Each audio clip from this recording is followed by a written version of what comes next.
하나님의 기뻐하심으로 오늘도 기도로 결단한 여러분의 마음속에 하나님의 기뻐하심과 온전케 하신 뜻이 살아있는 간구가 있기를 축복합니다. 말씀의 제목 같이 나눕니다. 그를 알지 못합니다. 그를 알지 못합니다. 아멘. 오늘 본문 말씀은 예수님의 십자가 고난을 앞두시고 이제 가야바 법정에 붙들렸을 때에 그 곁에 섰던 베드로가 그의 심령의 마음 상태를 그대로 고백한 것을 오늘 본문에서 만날 수가 있습니다. 오늘 이 내용은 공간복음, 그러니까 마태복음도 마가복음, 또 누가복음, 요한복음 모두 동일하게 기록되어 있는 말씀 중에 한 부분이기도 합니다. 특히 우리가 익히 잘 알고 있는 베드로가 그의 입을 열어 거짓을 말할 때 어찌 보면 어찌하여 베드로가 저럴 수밖에 없을까라고 제3자의 시선으로 볼 게 아니라 우리는 이 세상을 살아가며 주님을 따른다 하면서도 우리의 입술 속엔 어떤 거짓이 있을까 하는 것을 다시 되돌아보며 믿음의 자리에 서시기를 축복합니다. 보통 여러분 좋은 습관이 몸에 배면 좋은데 안 좋은 습관이 몸에 배면 그게 모든 삶에 또한 악영향을 줄 때가 많습니다. 게으른 사람들의 특징을 가만히 보면 안 좋은 습관들이 몸에 많이 있다는 것을 알게 되고요.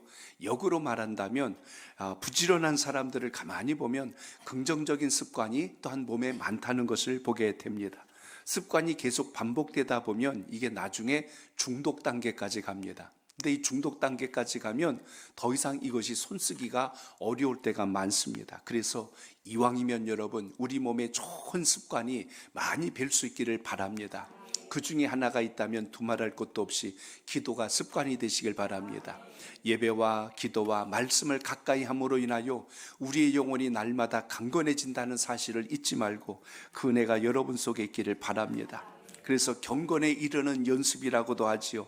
과거에 익숙했던 습관들이 끊어지고 하나님이 기뻐하시는 습관들로 변화되는 훈련이 오늘 우리에게 필요하다는 것입니다. 그래서 1년의 절기 가운데 많은 행사와 프로그램들 있지만 특별히 이제 다음 한 주간 우리가 고난주간을 맞으면서 기도의 시간을 갖습니다. 하나님 앞에 좀 영적 체질을 변화시킬 수 있는 소중한 기회로 삼아서 주님을 뜨겁게 만나는 역사가 있기를 바랍니다.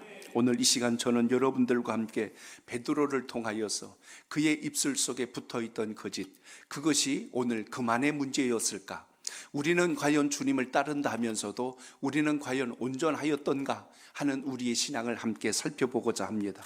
중세 신학자 가운데 토마스 아퀴나스라는 신학자가 있습니다. 그가 거짓말에 대해서 그런 글을 썼어요.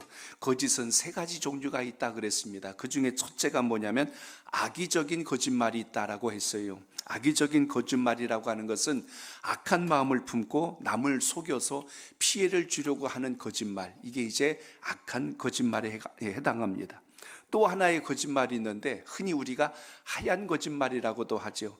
다른 사람을 이롭게 하기 위해서 하는 거짓말, 그 상황에 상대방을 난처하지 않게 하려고 하는 그런 거짓말들이 있습니다. 예를 든다면 이제 식사 시간이 됐어요. 근데 밥 다 먹었는데 나타났어. 그럼 밥 먹었어요? 그러면 안 먹었는데도 불편할까 봐 그러잖아요.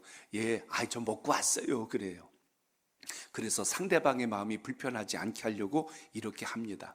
우리는 비교적 이렇게 좀 완곡한 표현들을 통해서 분위기를 좀 바꾸려고 할 때가 많은데 서양에서는 보통 이제 솔직하게 말하는 사례들이 좀 많이 있어요. 또 요즘 젊은 세대들은 또 우리 성장 때하고는 많이 다른 것 같아요. 차를 타도 그래요. 앉으세요. 그럼 옛날엔 그러잖아요. 아니야, 괜찮아. 그러는데 요즘 아이들 그러면 네, 그리고 그냥 가만히 있어. 그거 아닌데 한 3번은 물어봐야 되는데 한 번만 물어보고 네, 그러고 가만히 있단 말이에요. 그러니까 3번을 기다린 건데 그걸 모른단 말입니다. 그러니까 이런 사례들도 있고, 그러니까 말의 뉘앙스를 잘 해석하지 못하면 진의를 몰라가지고 나중에 더 오해를 날 때가 있어요. 그래서 오늘 우리의 삶 속에 또 상대방을 위로하기 위하여 하는 그런 선의의 거짓말들이 있어요. 죽을 병에 걸렸고 힘든 상황에 있는데 아이고 며칠 있으면 죽는데요 이렇게 하는 것보다 아이고 살 수 있어요 힘내세요 하고 며칠이라도 더 용기를 갖고 힘있게 살라고 이렇게 말하는 경우들도 있는 것을 보게 됩니다. 그렇기 때문에 오늘 우리의 입술의 고백은 참 중요한데요, 때로는 이 선의의 거짓말이 어떤 때는 상대방을 살리고 일으키는데 큰 힘이 된다는 걸 본다면 꼭 나쁘다고만 할 수 없는 이런 경우도 있다는 겁니다. 또 하나가 있어요. 방금 말씀드린 대로 선한 의도를 가지고 하는 거짓말도 있다는 겁니다. 그 착한 일을 하기 위한 거짓말이에요. 그래서 이걸 통하여서 오히려 모든 환경과 분위기를 바꿀 수 있는 이런 모습들을 우리가 볼 수가 있는데, 우리가 살면서 항상 정직하기만 할 수는 없는 것 같습니다. 만약 여러분 아침에 눈을 떠서 저녁에 잠잘 때까지 정직하게 살면 이 세상이 제대로 돌아갈까 한번 생각해 보세요. 때로는 선의의 거짓말들이 있어서 때로는 윤활유와 같은 역할을 할 때도 있고, 그것이 오히려 관계를 잘 만들어가는 그런 고리 역할을 할 때도 있는 것을 보게 됩니다. 그런데 무엇보다 중요한 게 있습니다. 우리가 하는 거짓말, 성경에서는 거짓에 대해서는 우리에게 긍정적으로 말씀해 주지는 않습니다. 특히 오늘 본문의 말씀처럼 베드로가 주님에 대해서 고백했던 자기의 입술의 고백은 정말 자기의 목숨을 부지하기 위하여 비겁한 모습으로 배도하는 모습을 만나게 된다면, 오늘 이 시간 여러분 기도와 간구를 통해서 다시 하나님의 뜻에 한 걸음 더 가까이 갈 수 있는 믿음의 결단이 꼭 있기를 바랍니다. 거짓은 마귀에서 나왔다라고 성경은 기록하거든요. 주님으로부터 온 게 거짓이 아니라 마귀로부터 나왔다. 그래서 여러분 요한복음 8장 44절을 한번 보세요. 거기 같이 읽습니다. 시작. 너희는 너희 아비 마귀에서 났으니 너희 아비의 욕심대로 너희도 행하고자 하느니라. 그는 처음부터 살인한 자요 진리가 그 속에 없으므로 진리에 서지 못하고 거짓을 말할 때마다 제 것으로 말하나니 이는 그가 거짓말쟁이요 거짓의 아비가 되었으니라. 아멘. 마귀는 그 자신이 거짓말쟁이일 뿐만 아니라 거짓의 아비라고 표현할 정도로 거짓은 옳지 않다고 말씀합니다. 그만큼 여러분 우리의 삶 속에서 마귀가 우리를 얼마나 간사하게 속이는가를 알아야 된다는 거예요. 창세기 3장에 하와를 마귀가 어떻게 속였어요? 이거 먹으면 너 안 죽는다 그랬어요. 이거 먹으면 너 눈이 밝아져서 하나님과 똑같이 된다, 이렇게 속였습니다. 물론 하와가 그거 먹고 그 자리에서 즉사하지 않았어요. 그런데 뭐가 죽습니까? 영혼이 죽어버렸어요. 하나님과 같이 교제해야 될 모든 환경들이 다 깨져버렸어요. 그 선악과를 먹기 전까지는 하나님과 늘 그 동산에서 거닐며 교제하고 나눴는데, 그 다음부터는 이제 제사라고 하는 제도가 필요하게 된 것을 보게 됩니다. 그러니까 오늘날 이 예배라고 하는 형태는 죄로 인한 결과에 하나님을 만날 수 있는 통로가 되는 또 하나의 과정이 되었다는 겁니다. 이런 절차가 없어도 하나님과 교제할 수 있었는데, 우리의 마음속에 죄가 들어오고 하나님과 멀어졌던 옛 습관들이 우리를 지배해서 우리가 예배를 통하여 정결함을 입고 주님의 뜻을 발견하게 된다는 것을 보게 됩니다. 그러므로 오늘 이 시간도 여러분 우리의 마음속에 하나님의 영적 결단과 정직하게 하시는 하나님의 은혜가 소생함을 입는 역사가 있기를 축복합니다. 슈샤코 엔토가 썼던 소설 가운데 침묵이라고 하는 소설이 있어요. 아마 읽어보신 분들도 있을 것이고 그 침묵이라는 소설의 내용을 아시는 분들도 많이 계실 겁니다. 아마 영화로서 사일런스라는 영화로 아마 제작이 돼서 이게 많이 또 알려지기도 했습니다. 일본에 상륙했던 포르투갈 출신 선교사들 이야기입니다.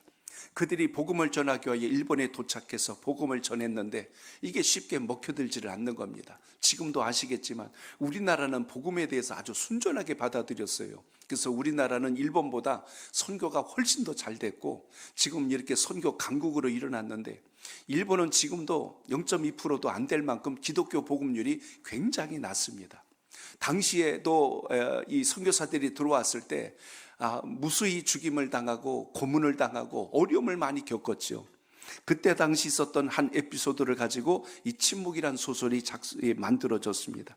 일본 관리들이 나중에 이 선교사들을 회교시킬 때 그런 말을 했어요.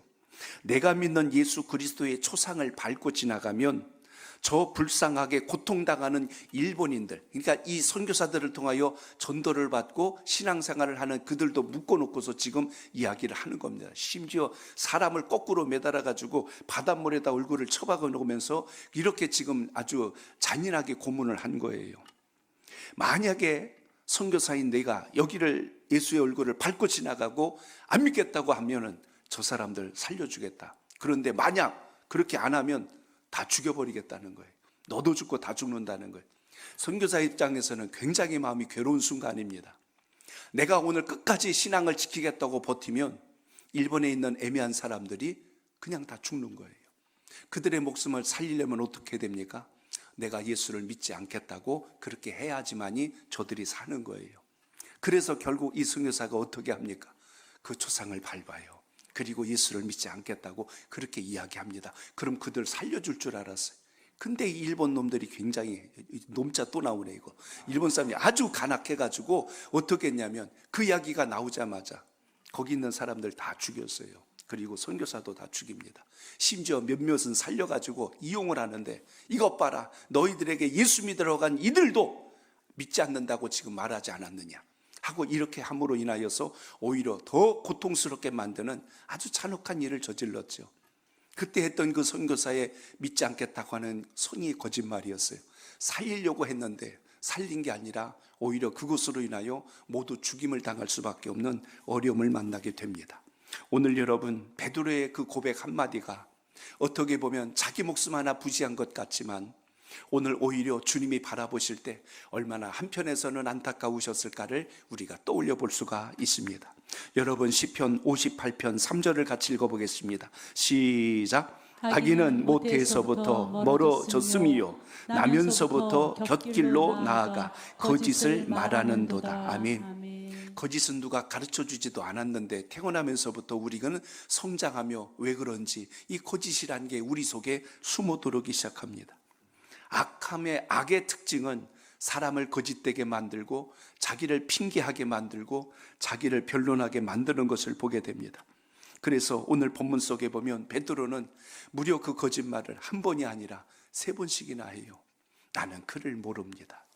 주님께서 붙들려 가실 때 주님을 따라오기는 했어요. 근데 오늘 성경에 보면 멀찍이 섰다고 하는데 여기에 대한 해석도 분분합니다.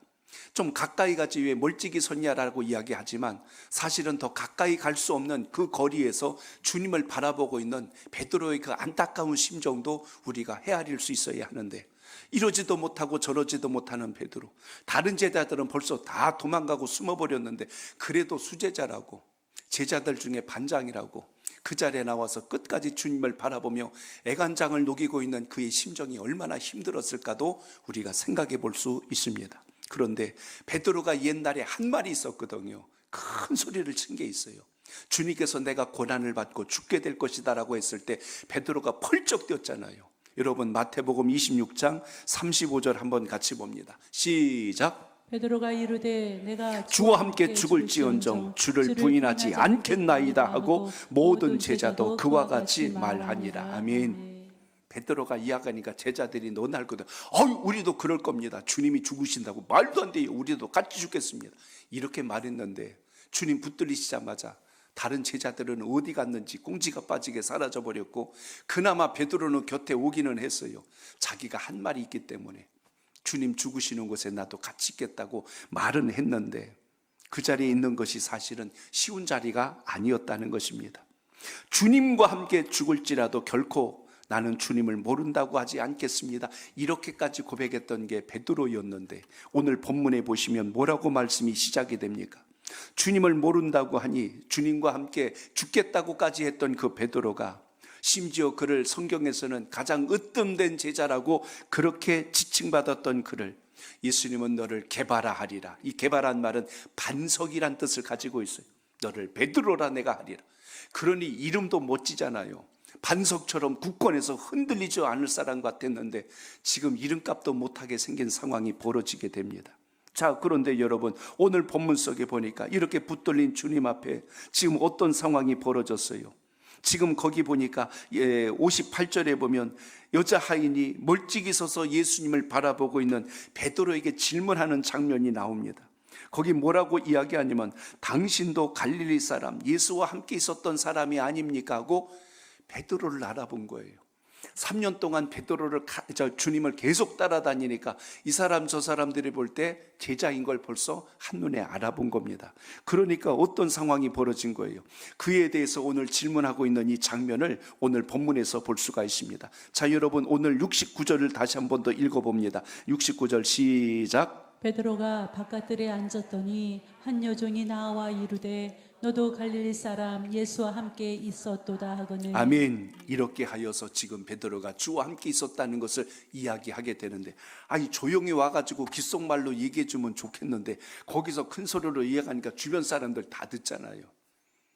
저기 옆에 가면 오늘 식당 하나 있는데요, 거기 식당 가면 거긴 또 이렇게 종업원이 와서 안 하고 이게 무슨 이게 기계가 있어요. 그래서 이렇게 집어넣어 가지고 음식을 주문하게 하는데, 아니 그 소리가 왜 이렇게 큰지 모르겠어.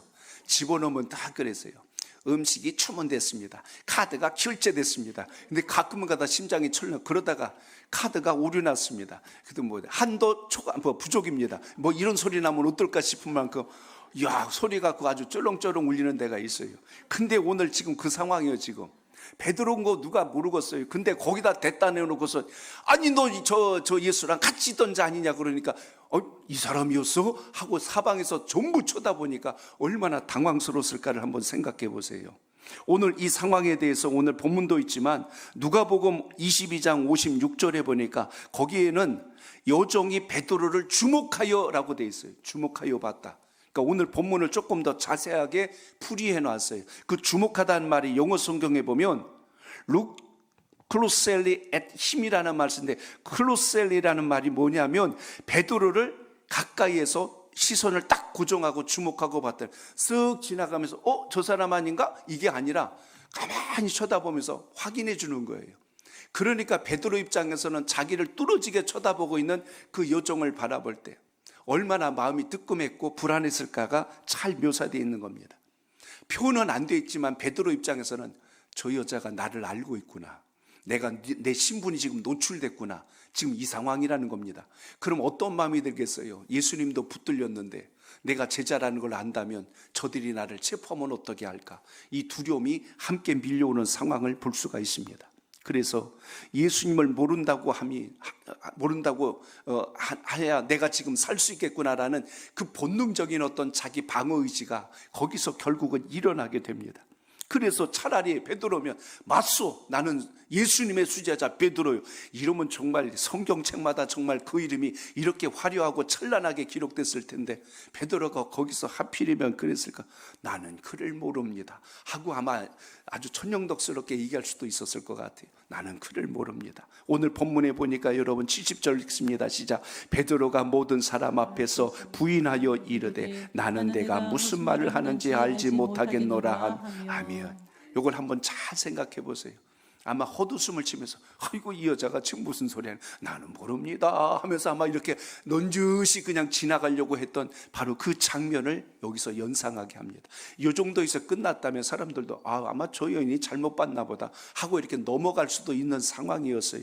근데 여기서 끝나지 않습니다. 거기 바로 71절 보세요. 71절 시작. 암문까지 나아가니 다른 여종이 그를 보고 거기 있는 사람들에게 말하되 이 사람은 나사렛 예수와 함께 있었도다 하며. 아멘. 앞문으로 간다는 것은 거기 있는 출입문을 이야기해요. 그 문 앞에서 또 문을 지키고 있는 한 여인이 있었는데 거기만 빠져나가면 베드로가 이제 안전한 곳으로 갈 수 있었습니다. 근데 거기서 하필이면 그 문을 지키고 있는 사람이 베드로를 또 알아본 거예요. 두 번째 또 증인이 나타났네.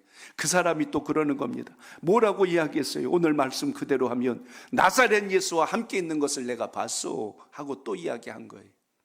두 번째 이야기했으니 베드로가 또 한 번 부인해야 되는데 전보다는 강도가 엄청나게 세졌어요. 자, 여러분 72절입니다. 시작. 베드로가 맹세하고 또 부인하여 이르되 나는 그 사람을 알지 못하노라 하더라. 아멘. 여기에 특이한 단어가 나옵니다. 맹세하여라고 나옵니다. 이제는 베드로가 맹세까지 해요. 옛날에 내가 하는 말이 사실이라고 할 때 그렇게 하죠. 내가 거짓말이면 내 손에 장을 지진다 그러잖아요. 근데 그게 거짓말이 탄로 났어. 장에다 지지는가 봤더니 식은 장에다 손을 집어넣어. 그럼 그게 무슨 소용이 있겠냔 말이에요.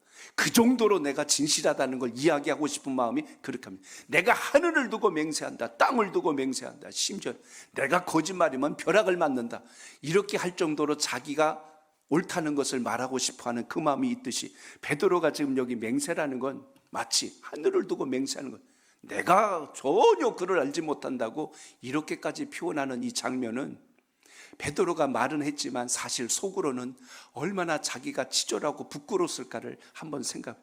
왜 내가 이런 말을 하지? 하면서도 이미 말은 쏟아져 나오고 있는 이 상황을 우리가 이 본문에서 보게 됩니다. 결국 오늘 이 상황까지, 이 지경까지 가게 되자 오늘 맹세까지 하고 부인하였는데 이제는 더 이상 피할 수 없는 상황까지 오게 됩니다. 그게 오늘 73절의 말씀이에요. 자, 여러분 73절도 봅니다. 시작. 조금 후에 곁에 섰던 사람들이 나와 베드로에게 이르되 너도 진실로 그 도당이라 내 말소리가 너를 표명한다 하거늘. 아멘. 오늘 이 말씀이 쉬운 성경에는 이렇게 표현되어 있습니다. 잠시 후 서 있던 어떤 사람이 베드로에게 가서 말했습니다. 분명히 너도 그들과 한패다. 내 말씨를 보니 틀림이 없다. 말투와 행동까지도 사람들은 기억하고 있었다는 겁니다. 그래서 베드로를 정확하게 지적하고 너의 행동과 말이 그의 제자라는 걸 이미 증명하고 있다. 이렇게까지 이야기합니다. 이 정도까지 나왔으면 베드로가 좀 시인하고 좀 인정했으면 얼마나 좋았을까요? 그런데 74절의 마음은 우리 마음을 참으로 무겁게 하는 고백이 들어있습니다. 자, 한 번 더 읽겠습니다. 74절 시작. 그가 저주하며 맹세하여 이르되 나는 그 사람을 알지 못하노라 하니 곧 닭이 울더라. 아멘. 74절에 나온 말씀을 보니까 여기에는 하나가 더 붙었어요. 저주하여.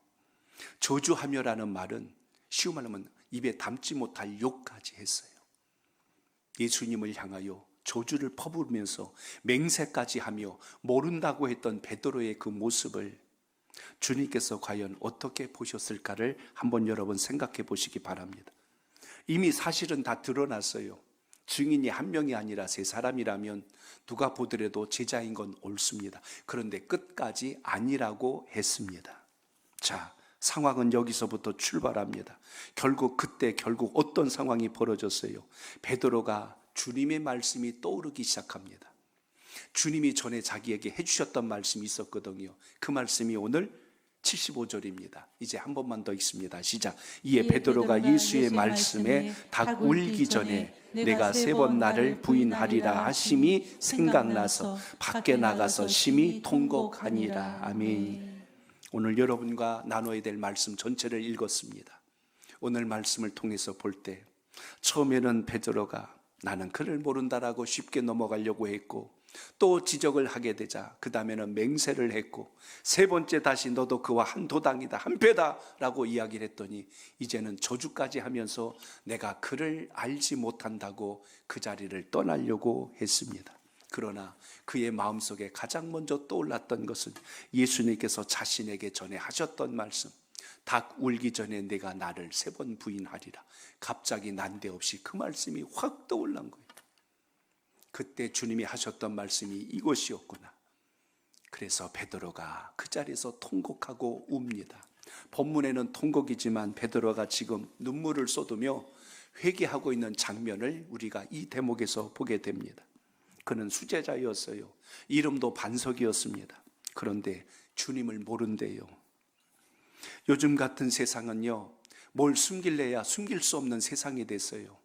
길거리를 가다 보면 여기저기 다 CCTV가 있어가지고 요즘은 경찰이 사람 잡는 게 아니라 CCTV가 사람을 잡습니다. 스마트폰 하나만 탁 압수해버리면 그 사람의 모든 사생활이 다 드러나 버려요. 뭐 부시고 별짓 다 해도 요즘은 포렌식이라는 게 있어서 속에 있는 메모리 칩을 가지고 그걸 분석해내면 그 사람의 모든 생활, 성향, 또는 어디다 돈을 쓰는지 그리고 무슨 생각을 하고 사는지 이걸 한꺼번에 다 찾아낼 수 있는 그런 시대가 되었습니다. 통화 내용, 통화 문자를 보면 이 사람이 무슨 생각을 하고 사는지 누구랑 만나고 있는지 다 안다는 것입니다. 한 사람의 신용카드만 딱 쓴 내용만 보면 이 사람의 물질의 씀씀이 무엇에 가장 관심이 많은지 그걸 또 분석해냅니다. 실제로 여러분 카드 회사들도 우리가 쓰는 카드를 가지고 이 사람이 어디에 대한 관심이 많은지를 알고 그것에 대한 정보를 계속 보내줘요. 문자를 보내면서 그것에 대해서 더 관심을 갖도록 이렇게 합니다.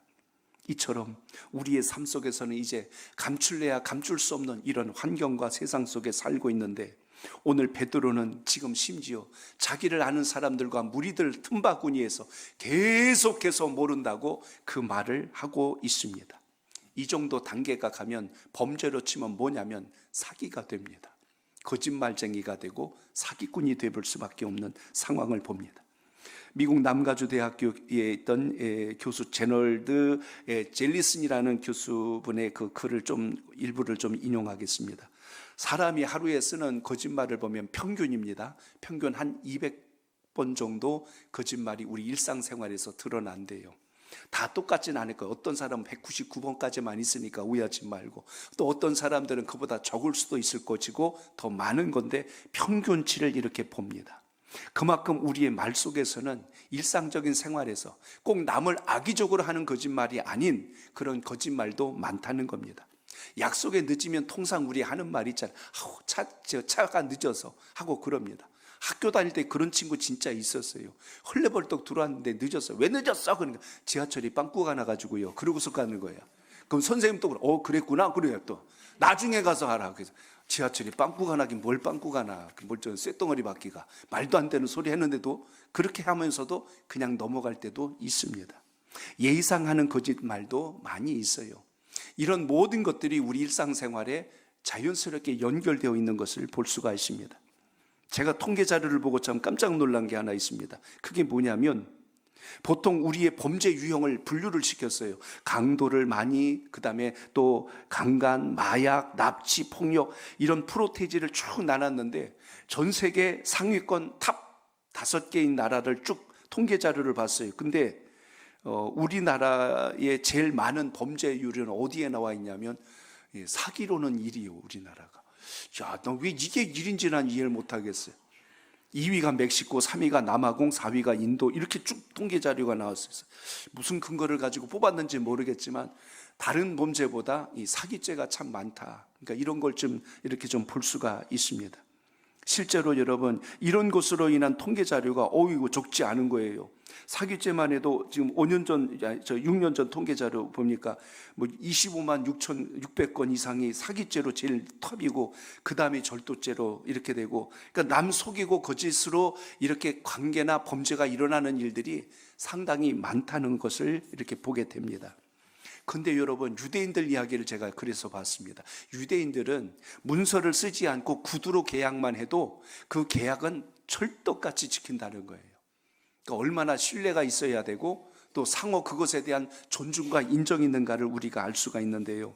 만약 구두 계약을 했는데도 불구하고 그걸 무시하거나 지키지 않으면 그 유대인들 사회에서는 그 사람 배견하지를 못한대요. 완전히 격리시켜 버린다는 거예요. 그만큼 거짓에 대해서는 아주 엄하게 다룬다는 의미를 볼 수가 있습니다. 오늘 본문을 통해서 우리 다시 한 번 더 생각하셔야 돼요. 정말 우리는 예수님을 어떻게 믿고 있는가? 나는 오늘 주님을 믿는다고는 말하는데 무엇에 따라서 나를 주를 신뢰하고 있는가? 그래서 오늘 속사람 우리 마음을 다시 한 번 더 정결하게 하며 오늘 주님의 뜻 안에 거하겠다는 믿음의 결단을 가지고 오늘 기도할 수 있기를 축복합니다. 시편 24편 4절로 5절에 보니까 다윗이 이렇게 고백을 합니다. 우리 같이 읽어볼까요? 시작. 곧 손이 깨끗하며 마음이 청결하며 뜻을 허탄한 데 두지 아니하며 거짓 맹세하지 아니하는 자로다. 그는 여호와께 복을 받고 구원의 하나님께 의를 얻으리니. 아멘. 거기 말씀해 보니까요, 하나님께 복을 받고 옳다고 인정받는 사람들에 대해서 이야기합니다. 거기 보니까 손이 깨끗하고 마음이 청결하고 뜻을 허탄한데 헛된 곳에 두지 않는 사람들, 오늘 거짓 맹세를 하지 않는 자들, 이렇게 지금 이야기합니다. 그들은 여호와께 복을 받고 하나님께 의로 여김을 받는다, 이렇게 말씀합니다. 오늘 여러분 베드로를 생각합니다. 그는 2번이 아니라 3번씩 반복하여 주님을 모른다고 그렇게 부인을 했습니다.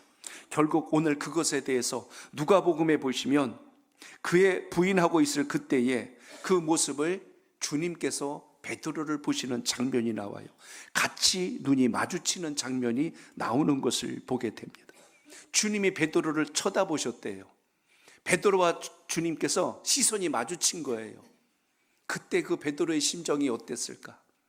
주님은 그것을 보면서 측은히 여기셨고 또 그것에 대해서 나무라지 않았던 것을 어디서 알 수 있냐면 요한복음 21장에 보면 부활하신 후에 다시 베드로를 만났을 때 너 그때 왜 나를 보고 3번씩 모른다고 했고 그때 왜 너 나를 모른다고 거짓말했니 하고 그걸 추궁하지 않는 주님의 모습을 우리가 보듯이 주님은 우리가 연약하고 허물이 있다 하여서 내치거나 버리시는 분이 아니라 오히려 우리가 다시 주님 앞에 돌이켜 온전함을 회복하기를 기다리시는 분이 우리 주님이라는 것을 잊지 않길 바랍니다. 그렇기 때문에 베드로에게 있어서 오늘 통곡할 수 있었던 이유는 하나예요. 주님께서 자기에게 주셨던 말씀을 기억한 겁니다. 여러분의 신앙이 다시 온전함을 일으키려면 다른 방법 없습니다. 하나님 말씀을 기억하시기 바랍니다. 주님 말씀에 순종하십시오. 그러면 우리의 삶을 통하여 다시 새롭게 시작하시는 하나님의 역사를 만나게 된다는 사실입니다. 그래서 예수님께서 베드로를 쳐다보셨다는 것을 영어 성경 NIV 성경에 보니까 거기에 그렇게 써 있어요. Look to라고 하는 말이 나옵니다. 그 말의 의미를 들여다보면 속을 들여다봤다는 거예요. 주님은 어디를 보셨냐면 우리의 속마음을 들여다보십니다. 내면을 보고 계신 것이 주님이세요. 우리에게 시선을 두시는 주님은 우리의 겉모습을 본 게 아니라 속마음을 지금도 보고 계신다. 오늘 이 시간도 여러분 기도하고 간구할 때 베드로의 통곡을 주님은 기억하시지요. 그래서 그를 버리지 않으십니다. 오늘 우리가 이 시간 기도할 때 여러분 마음속에 혹여라도 주님과 막힌 담이 있고 걸림돌이 있다면 그걸 그대로 쌓아두지 말고 주님과 은혜 안에서 이걸 치유받고 해결받는 놀라운 역사가 있기를 바랍니다. 좀 전에 우리가 읽었던 시편 말씀이 있는데요, 그 바로 앞절부터 다시 한 번 더 읽어보겠습니다. 시편 24편 3절로 4절 같이 다시 읽습니다. 시작. 여호와의 산에 오를 자가 누구며 그의 거룩한 곳에 설 자가 누구인가. 곧 손이 깨끗하며 마음이 청결하며 뜻을 허탄한 데 두지 아니하며 거짓 맹세하지 아니하는 자로다. 아멘. 오늘 이 시간 여러분 기도할 때 우리의 손을 깨끗게 하시고 정결케 하시고 뜻을 허탄한 데 두지 아니하도록 우리의 모든 거짓을 제하시는 주님 안에서 믿음을 붙들고 일어나는 역사가 있기를 바랍니다. 잠언서 12장 22절에 보니까 거짓 입술은 여호와께 미움을 받아도 진실이 행하는 자는 그의 기뻐하심을 받는다라고 말씀합니다. 오늘 이 시간 우리의 속사람을 새롭게 하는 주님 안에서 정직한 영을 깨워 믿음으로 기도할 수 있기를 축복합니다. 베드로에게 닭 울음소리가 들렸을 때 그는 인생을 바꿨어요. 마음을 바꿨어요. 생각을 바꿨다는 이야기입니다. 닭 울음소리는 베드로에게 어떤 의미가 있었을까요? 오늘 이것만 말씀드리고 말씀 맺습니다. 가장 먼저 기억할 것은 하나님 말씀을 생각나게 하는 소리였다는 것을 우리가 오늘 본문을 통해서 보게 됩니다. 베드로는 오늘 닭이 울 때에 그걸 느낀 거예요. 세 개를 다 보여주는 게 아니고 한 개씩 보여줘야 돼. 하나님의 말씀이 생각난 거예요. 닭이 우니까 그때 주님께서 나에게 하셨던 말씀이 이거였는데 하고 그게 생각이 나서 베드로가 통곡하며 주님 앞에 눈물로 기도한 것을 봅니다. 자기가 한 말이 있잖아요. 주여 다 버릴지라도 나는 주를 떠나지 않겠습니다. 그렇게까지 고백했던 베드로가 닭 울기 전에 너는 나를 부인할 것이다. 더 펄쩍 떴죠. 절대로 그런 일은 없을 겁니다. 그런데 실제로 그 사건이 벌어지자 베드로는 눈물을 쏟는 역사가 일어납니다. 오늘 주의 말씀을 대할 때 하나님의 말씀이 여러분의 심령에 꽂히고 여러분의 심령을 찌르고 여러분에게 영적 도전을 주었을 때 그때가 주님의 말씀을 부여잡고 다시 회개 자리로 돌아가 하나님의 사명을 회복하는 기회라는 것을 잊지 않기를 바랍니다. 그러므로 오늘도 여러분의 기도 속에 무엇을 보셔야 돼요? 닭 울음소리는 베드로에게 있어서 자신을 발견하는 기회가 되었다는 이야기입니다. 한번 따라합니다. 자신을 발견하게 하는 소리입니다. 자신을 발견하게 하는 아멘. 소리입니다. 오늘 기도할 때 주여 하고 한번 여러분 외칠 때 그 주여라는 외침 속에 여러분의 묵었던 심령, 여러분의 굳었던 모든 옛사람의 모습들이 완전히 깨지고 부서져서 하나님이 기뻐하시는 모습으로 변화되는 놀라운 역사가 있기를 축복합니다. 인생을 살다 보니 때로는 돈에 약해질 때가 있어요. 때로는 명예에 약해지고 어떤 때는 이성에 약해지고 어떤 때는 자식에게 약해지는 우리의 모습을 볼 때가 있습니다. 주님을 그렇게 신실하게 믿고 있다가 이런 문제들이 걸리니까 주님을 자꾸만 뒤로 밀어내는 거예요. 그러면서 나는 주님을 모릅니다. 주님은 내가 알지 못합니다. 이러면서 우리는 자꾸만 눈앞에 있는 것에 마음을 빼앗기며 살아갈 때가 있습니다. 그러나 오늘 다시 이 시간 여러분 기도할 때 베드로가 닭 울음소리를 듣고 자신의 모습을 발견했던 것처럼 오늘 기도할 때 이 말씀을 통하여 우리는 우리 자신의 실체를 다시 깨달아서 믿음의 자리에 서겠다는 영적 결단이 함께 할 수 있기를 바랍니다. 아울러 한 번 더 저를 따라합니다. 회개할 기회를 얻는 소리입니다. 회개할 기회를 얻는 소리입니다. 아멘. 오늘 말씀에 그 주의 음성이 떠오르게 되자 생각나서 밖에 나가서 심히 통곡하였더라. 베드로는 오늘 그 소리를 듣고 그것을 생각하고 회개의 기회로 삼았대요.